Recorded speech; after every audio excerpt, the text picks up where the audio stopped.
had a few people ask me about enchants, specifically on a rogue, and so rather than just give advice and argue against the theory crafters online, I spent tonight enchanting and re-enchanting our weapons to test a boatload of performance on Crusader, Lifesteal, double Crusader, and double Lifesteal. And I found a couple interesting things. Right now, I'm out of gold. Those fucking enchants got spendy. But basically, yeah, I got 5 gold. I came to the conclusion I'm going back to double Lifesteal. For show. The interesting things I found were the Lifesteal proc has no global cooldown or shared cooldown of any kind, and its damage can proc the Lifesteal enchant itself and proc other effects, like it was proccing my Maelstrom cards. Not only that, but if you're an orc, things that reduce your healing don't affect the heal on Lifesteal, I found out through the testing tonight. And so I dug into it a bit, and while some raid bosses can be hard to land it, because it is now shadow damage, and if it gets resisted, you don't get the heal back, none of them are actually immune to it. And I remember when this enchant came out, Lifesteal, and I was a big fan of it, and it originally was a physical damage attack.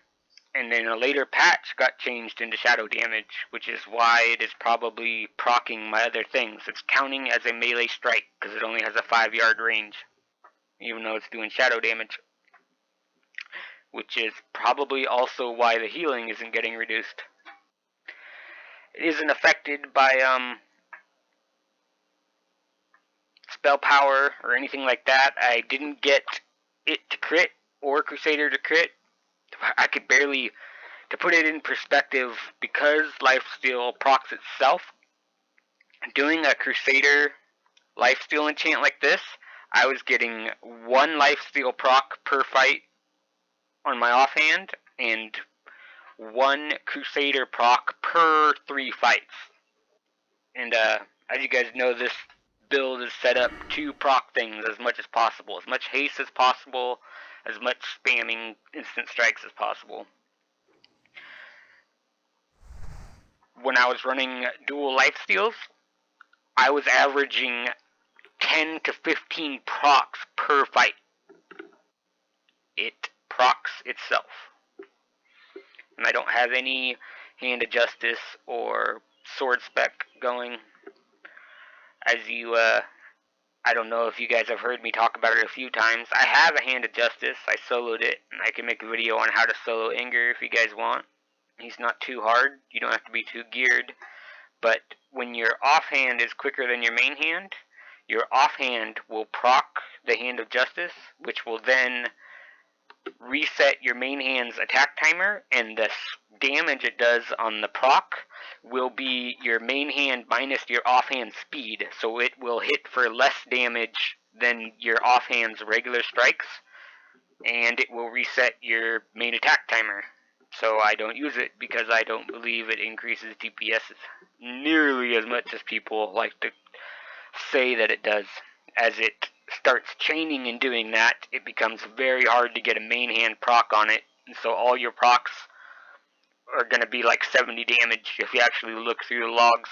I've tested this billions of times. Its biggest benefit is the ability to proc other things quicker, I guess, but as you can see here with the haste stacks, I run 1 second and 0.75 second attack speeds when we pop the cooldowns, so that's useless. Hand of Justice would decrease my DPS. both of these cards. Also, by running the Crusader just on the main hand and Lifesteal on the offhand, I lost half my proc rates on both these cards in a fight. So I know for sure Lifesteal is activating these.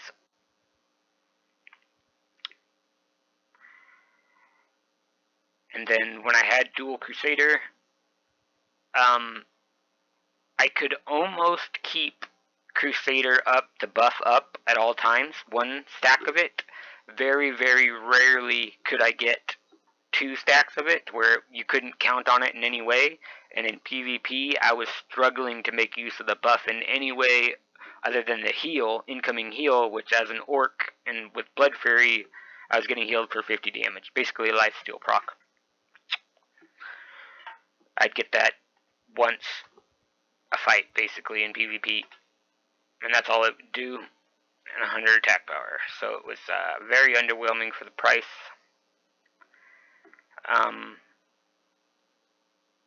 Plus, agility is another way to go if you don't like lifestealing and procking. And it's really nice because the enchants benefit the other hand. It gives you a ton of defense, 30 armor, 2%, a little over 2% dodge.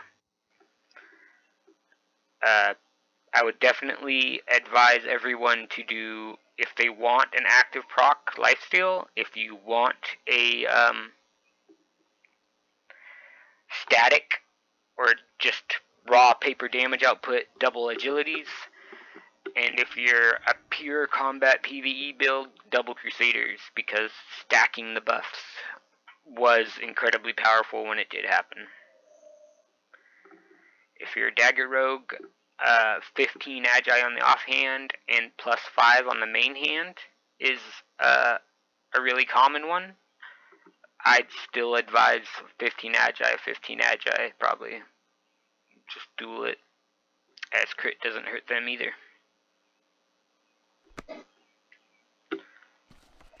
I also tested running 29% base crit with no buffs to see I run 9% chance to hit, to see the impact we'd get in damage. And it was a little interesting on how it affected hit rolls, miss rolls, parries, and dodges. Next, I'm going to try buffing this up to 33 to 35% without any buffs. And my armor dropped now, but I tested running that up to 31% mitigation, which was actually pretty cool.